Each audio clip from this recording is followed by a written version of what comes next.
Sénégalais par nature, c'est un homme de parole. Ça, c'est notre conviction. C'est un homme engagé. C'est un homme qui ne demande qu'une chose, le respect. Le respect veut dire la considération. On ne peut pas traiter avec les gens et se croire supérieur à eux. On ne peut pas traiter avec les gens et les considérer comme des gens moins importants que soi-même. Et cette démarche a été vomi.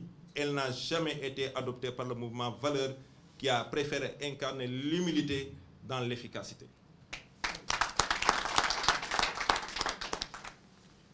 Alors, nous avons été voir ces indécis et beaucoup nous ont rejoints. Il y a eu aussi des frustrés. C'est là où vraiment nous avons préféré la prudence.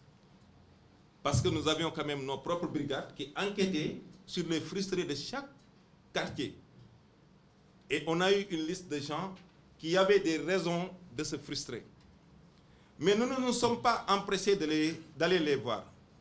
Bon, je m'excuse auprès des imams, des grands marabouts et autres, parce que quand même le bilan du président était palpable et visible, et on n'a pas jugé nécessaire d'aller les voir.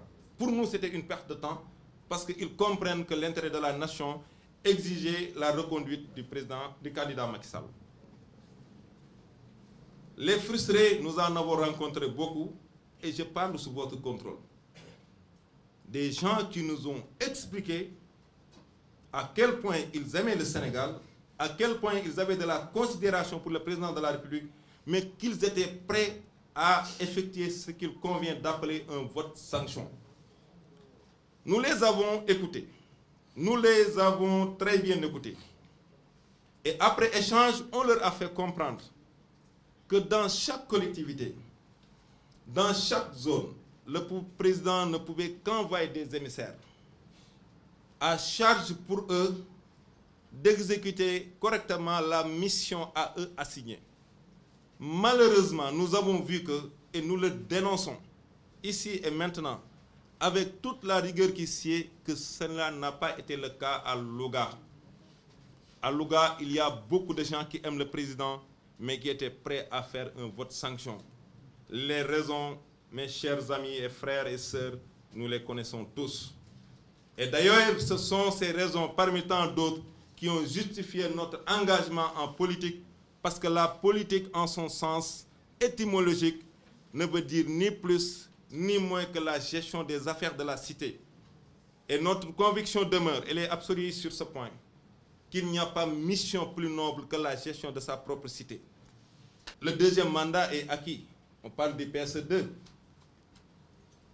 On va enfiler une robe maintenant. C'est la robe de, je ne dirais pas d'avocat, mais il va nous falloir d'abord plaider pour Louga. Très sincèrement, dans ce deuxième mandat, nous avons des attentes. Nous voudrions quand même, comme disent les Américains, the right man at the rightful place. L'homme qu'il faut à la place qu'il faut. Parce que cela fait mal quelquefois, il faut le dire. Cela fait mal de voir ceux qui nous représentent en haut, au niveau central. Cela fait mal de ne penser à Louga, qu'à Louga, il n'y a que polémique. Louga a des intellectuels. Louga a des gens de valeur, de toutes les catégories. Nous plaidons pour davantage de considération. Mais pour que les Lougatois soient davantage considérés, il faut que d'abord eux-mêmes se considèrent davantage.